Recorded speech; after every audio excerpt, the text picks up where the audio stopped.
भक्तों संतों को मेरा प्रणाम स्वीकार हो। आज मैं माने हुए कवि संग्राम दास जी के बारे में बताना चाह रहा हूँ। और संग्राम दास जी का जीवन आपको ना यूट्यूब पर देखने को मिलेगा, ना गूगल पर सर्च करोगे तो मिलेगा। मैंने सर्च करके देखा लेकिन कहीं नहीं मिला। और उनकी लिखी हुई कुंडलियाँ हैं। कहे दास संग्राम हाथ में हीरा आया, गाल गोपन के माय ऐसा खूब गमाया।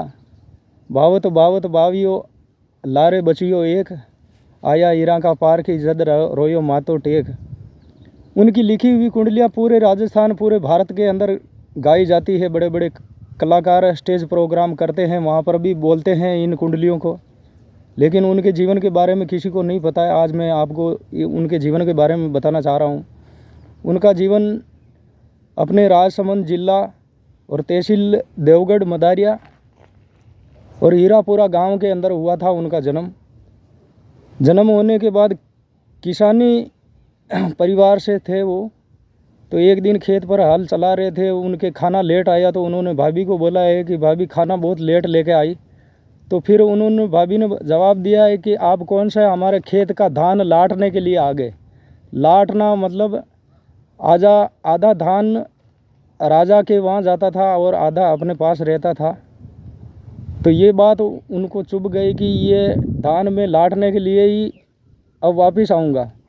तो ऐसी बात करके उन्होंने हल छोड़ करके बैलों को एक साइड में बांध करके उनका जो जोत वगैरह, बैल चलाने की लकड़ी, उनको सभी को पत्थर की एक खड्डा खोद करके उसमें रख दिया। और वहाँ से देवगढ़ से लगभग 6-7 किलोमीटर अपने पूर्व दिशा में आजना महादेव नाम से एक स्थान है, वहाँ पर जा कर के उन्होंने भगवान शंकर को अपना शीश चढ़ा दिया था। फिर वो देवगढ़ राज दरबार के अंदर उनका जन्म हुआ, देवगढ़ राजा के यहाँ पर।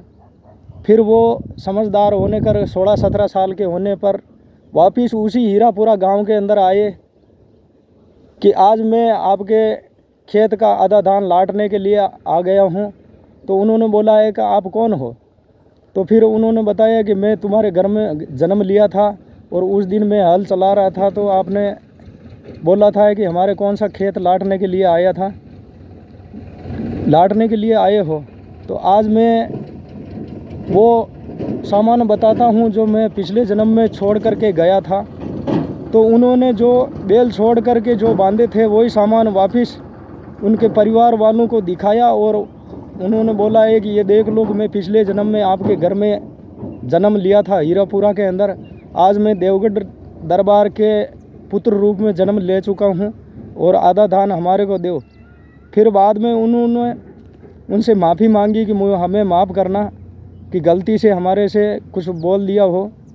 तो फिर बाद में वो राजा के लड़के हो गए थे संग्राम दास जी, और उनको पिछले जन्म का पूर्ण ज्ञान था।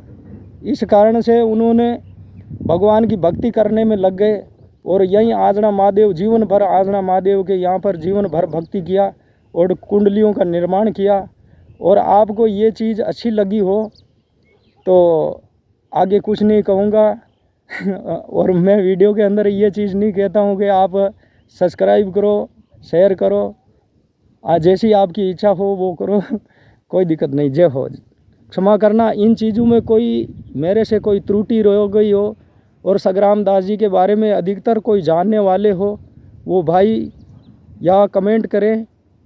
आपके कमेंट से ही मेरे को और नॉलेज मिलेगा। मैं मेरे नॉलेज के हिसाब से बताया हूँ। क्षमा करना आपका पुत्र जान करके। जय हो, जय भारत।